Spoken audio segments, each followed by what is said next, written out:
person. Instead of loving God, we tend to turn to materialistic things that the world has to offer, such as clothes and shoes and electronics. But it says in the Word that if we turn to these things, the love of the Father is not in us. I can admit, I have a PlayStation. I love it. Like, it's crazy. I can be real with you. I got some Jordans last week for Christmas. Been putting them on ever since I got them. But instead of me focus on these things I have, or instead of focus on what people may want, we need to turn to the love of God. And like the Word says, if we do that, the love of the Father will be in us. Amen. Moving on to man's love for one another. In Matthew chapter 22, verses 37 to 39, says, Jesus said to him, "You shall love the Lord your God with all your heart, with all your soul, and with all your mind." This is the first commandment. And the second is like it. You shall love your neighbor as yourself.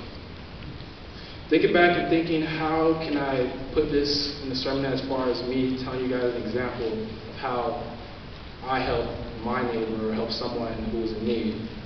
I was thinking back last year, my senior year in high school.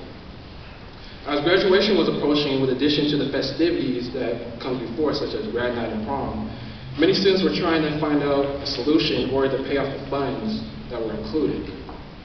Our school later organized a program where senior students were given the opportunity to tutor freshman students for one semester. And in return, grad night and the prom tickets were paid for.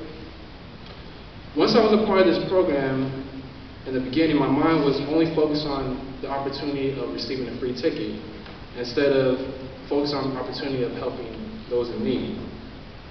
But soon I began to realize that I didn't even have to be at the program. I could have done better things that would have benefited me. I could have studied for exam. I had tons of homework during that program I could have been focusing on.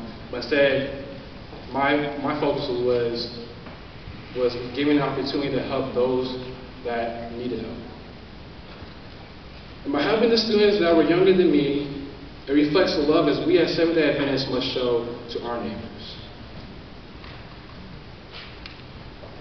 John chapter 13, verse 34 says, "A new commandment I give to you, that you love one another as I have loved you, that you also love one another."